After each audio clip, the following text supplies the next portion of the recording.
Pembangunan Pura Parahyangan Agung Buana Raksati diupayakan rampung pada tahun 2026. Pura tersebut adalah rumah ibadah umat Hindu yang berada di Desa Sodong, Kecamatan Tiga Raksa, sehingga membantu umat Hindu yang melaksanakan persembahyangan mendapatkan ketenangan lahir dan batin.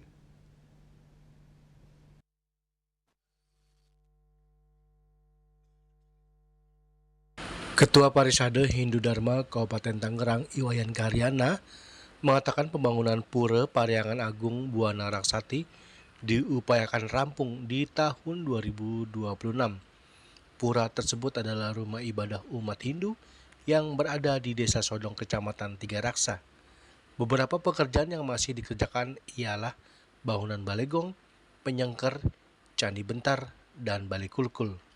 Iwayan Karyana menegaskan keberadaan Pura Agung Buana Raksati di Desa Sodong Tiga Raksa merupakan tempat ibadah umat Hindu yang keberadaannya menandakan keragaman agama di wilayah tersebut. Pertama-tama kita panjatkan bersyukur kepada Ida Sang Dewasa atas agung ketawaran dahulunya sehingga kita bisa beraktivitas hari ini. Baik, saya akan cerita sedikit masalah pembangunan Parahyangan Agung Buana Raksati yang berlokasi di Desa Sodong, Kecamatan Tiga Raksa, Kabupaten Tangerang, bahwa pembangunan sampai saat ini untuk utama Mendalo sudah selesai seluruhnya, sedangkan di Madya Mendalo sekarang sedang pembangunan candi bentar, balegong, penyengker, dan bali kulkul. Untuk kegiatan ini sedang dilaksanakan mulai bulan Agustus sampai saat ini diperkirakan akan selesai di bulan Februari. Februari depan. Februari 2026. Nah, selanjutnya akan menata kembali yang di Mista Mendalo.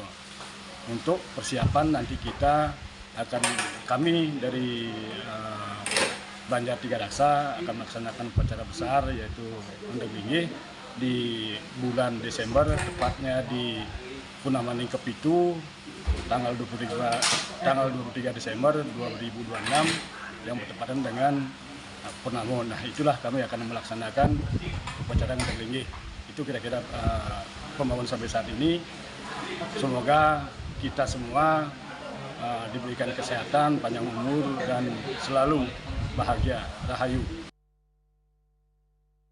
Seperti diketahui, Karyangan Terlinggih dan Puja Wali Pura Parahyangan Agung Buana Raksati akan digelar di bulan Desember tahun 2026. Dari Tangerang, Juli Suarta dan Ketut Sumadiasa melaporkan.